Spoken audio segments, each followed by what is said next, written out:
বাংলায় ভোটার তালিকা নিবিড় সংশোধন বা এসআইআর কবে থেকে চালু হবে এখনো তার ঘোষণা হয়নি, কিন্তু প্রস্তুতি কিন্তু জোর কদমে চলছে। যে কোনো দিন সংশোধনের দিনক্ষণ ঘোষণা করতে পারে নির্বাচন কমিশন। এরই মধ্যে রাজ্যের বিভিন্ন প্রান্তে প্রান্তে কিছু ভুয়ো ভোটারের খোঁজ মিলছে। সেই তালিকায় উঠে এসেছে বসিরহাটের নাম।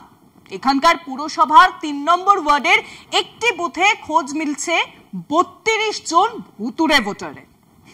ঠিকই আছে, কিন্তু বিহারের মতো বাংলাতেও যদি খসড়া তালিকা থেকে লক্ষ লক্ষ মানুষের নাম বাদ যায়, কি হবে তখন?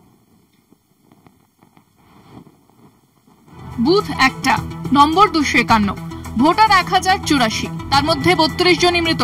সেই মৃতদের নাম ছিল ভোটার তালিকায়। ঘটনা জানাজানি হতেই নড়েচড়ে বসেছে রাজনৈতিক দলগুলো, সক্রিয় হয়েছে প্রশাসনও। চাঞ্চল্যকর ঘটনাটি বসিরহাট পুরসভার ৩ নম্বর ওয়ার্ডে। স্থানীয় স্তরে সমীক্ষা চালাতে গিয়ে দেখা গিয়েছে কোনো পরিবারে 4 জন, আবার কোনো পরিবারে 3 জন মৃত, কিন্তু তাদের নাম জলজল করছে ভোটার তালিকায়। তাদের কেউ 1 বছর, কেউ 2 বছর, কেউ বা 6 বছর আগেই মারা গিয়েছেন। সকলেরই ডেথ সার্টিফিকেট তুলেছেন পরিবারের সদস্যরা, তবুও তারা ভোটার। ডেথ সার্টিফিকেট আছে আমাদের কাছে, সেটা পৌরসভায় জমাই আছে। পৌরসভায় জমা থাকে যখন, তো পৌরসভার এগুলো তো এদেরই কাজ না, এগুলো ক্যান্সেল করা, বাদ দেওয়া।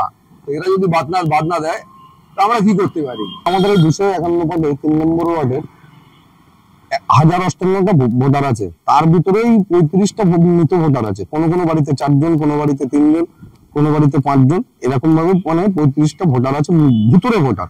তাদের আদার্স যে সুবিধা আছে, রেশন কার্ড আর আদার্স যে সরকারি সুবিধা আছে, সবটাতেই নাম কেটে গেছে।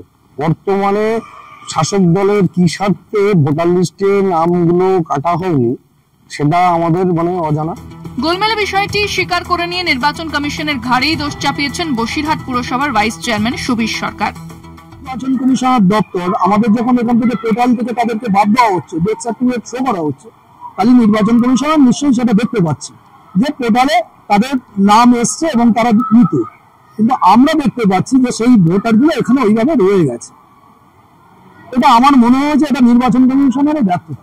নিয়ম অনুযায়ী মৃত্যুর পরে কারোর ভোটার তালিকায় নাম থাকা উচিত নয়। বন্ধ হয়ে যায় সমস্ত রকম সরকারি সুযোগ সুবিধা। বসিরহাটে মৃত ভোটারদের সরকারি সুবিধা বন্ধ হলেও ভোটার তালিকায় নাম থেকে গেল কিভাবে, প্রশ্ন তুলেছেন স্থানীয় বাসিন্দারা। সঞ্জিত চক্রবর্তীর রিপোর্ট, কলকাতা টিভি।